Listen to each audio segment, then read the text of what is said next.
Sehingga kami pun berkomitmen menjaga ruang siar ini untuk memberikan informasi, edukasi, dan juga tentunya hiburan yang sehat bagi masyarakat.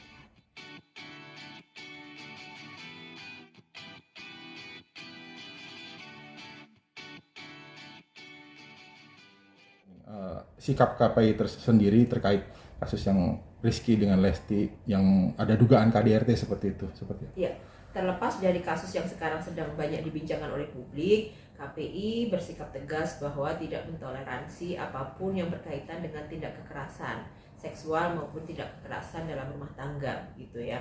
Sehingga kita menghimbau kepada seluruh lembaga penyiaran, dalam hal ini televisi dan radio, untuk tidak memberikan ruang bagi pelaku KDRT. Kenapa ini kita lakukan? Karena KDRT ini adalah satu kejahatan dan pelanggaran hak asasi manusia. Kenapa? Karena yang diserang ini adalah martabat manusia, begitu ya. Manusia ini layaknya harusnya dihormati, tidak boleh kemudian dilakukan kekerasan fisik, psikis, verbal, non-verbal maupun penelantaran seperti itu. Sehingga kami pun berkomitmen menjaga ruang siar ini untuk memberikan informasi, edukasi, dan juga tentunya hiburan yang sehat bagi masyarakat.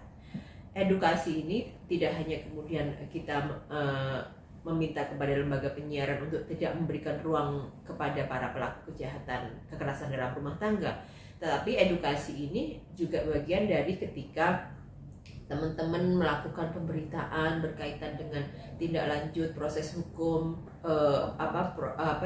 kasus ini, tapi kemudian lanjut. Lanjut aja, Bu. Oke. Baru lanjutnya. Menyesuaikan ya. Jadi untuk ini kasus ini tentunya akan menjadi titik poin bahwa lembaga penyiaran harus menghadirkan konten-konten yang positif. Selain itu, pesan kepada publik adalah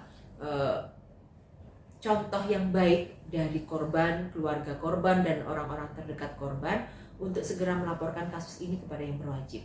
Karena apa? Karena ini penyerangan terhadap martabat manusia. Kalau tidak dilaporkan kepada yang berwajib, ini akan dianggap sebagai satu kejahatan yang biasa-biasa saja.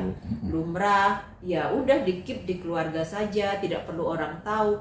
Kalau terus-terusan di-keep di keluarga tanpa ada kemudian upaya-upaya mengedukasi kepada publik, ya nanti akan berulang lagi kekerasan-kekerasan yang berikutnya yang akan terjadi begitu. Sehingga kami, TV, radio berkomitmen untuk menjaga ruang siar ini bersih dan tidak ada kesempatan bagi para pelaku KDRT. Kekhawatiran yang paling besar, Bu, dari KPI jika nantinya pelaku KDRT seperti itu tetap diberi kesempatan, tetap diberi ruang seperti itu, apalagi ketika yang melakukan itu orang yang punya pengaruh besar gitu, punya basis penggemar yang luar biasa besar gitu. Ya, TV ini kan selalu di persepsi publik memberikan contoh kepada perilaku publik begitu ya. Katanya TV ada agenda setting, ada opini publik macam-macam dan lain sebagainya. Nah, ketika bicara hal tersebut, maka yang kemudian menjadi titik tekannya adalah jangan sampai publik ini meniru bahwa pelaku kekerasan dalam rumah tangga ini ujung-ujungnya gampang banget nih dielu-elukan, diglorifikasi, tapi dia melakukan kekerasan dalam rumah tangga di rumah tangganya. Ini bukan contoh yang baik bagi seorang public figure untuk kemudian memberikan contoh positif. Contoh itu tidak hanya ada di layar kaca saja. Dia bermain peran bisa, harus baik apa yang kemudian nampak di layar kaca, tapi kemudian di kehidupan nyata, di rumah tangga, dia juga harus menjadi contoh bagi masyarakat untuk berbuat kebaikan. Dalam hal ini sendiri terkait Rizky dan Lesti sendiri, KPI apakah bersinergi dengan pihak kepolisian, artinya menunggu seperti apa keputusan dari kepolisian? Ya, tentu Komisi Penyiaran Indonesia menghormati penuh proses yang berjalan di kepolisian. Kita menghormati seluruh mekanisme dan prosedur akan berjalan sebagaimana mestinya. KPI tentu tugasnya adalah mengawasi penyiaran yang ada di Indonesia. Apa yang kemudian tampil di layar kaca itu memang menjadi objek penyiaran kita. Kalau kemudian tidak memberikan edukasi dan informasi yang layak bagi publik, maka kemudian bagi kami diberikan kewenangan untuk memberikan sanksi kepada lembaga penyiaran. Bu, kemarin itu yang dari Instagram KPI yang awal itu kan luar biasa viral juga, ketika itu akhirnya dia lagi pas banget viral KDRT, Bu Nuning muncul dengan pernyataan itu, dan kemudian nanti apakah nanti ada imbauan resmi menurut dalam arti tertulis kepada TV? Begini, kalau saya bicara persoalan resmi atau tidak resmi, secara eksplisit memang tidak ditulis di pasal-pasal P3 SPS itu berkaitan dengan KPI melarang, memboikot dan lain sebagainya, tidak ada. Tapi yang jauh lebih substansi adalah di Undang-Undang Penyiaran yang tadi saya sampaikan. Fungsi penyiaran itu adalah mengedukasi, menginformasi, kontrol sosial dan lain sebagainya. Ini salah satunya adalah kontrol sosial. Kalau tidak dikontrol melalui media penyiaran, tentunya ini akan merebak sebagai satu perilaku yang biasa, yang lumrah tadi.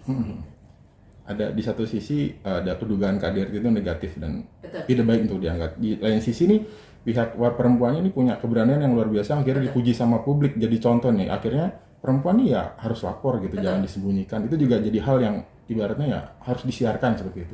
Betul. Itu harus disiarkan. Pun nanti di konteks penyiaran berkaitan dengan penegakan hukum, menghadirkan wajah pelaku, taruhlah begitu, itu tidak masalah. Kenapa? Karena ini dalam proses penegakan hukum.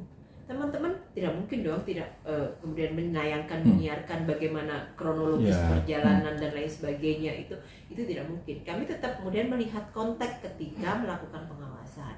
Jadi satu misal pelaku diwawancarai sebagai narasumber program berita, ya tidak masalah karena menghadirkan fakta.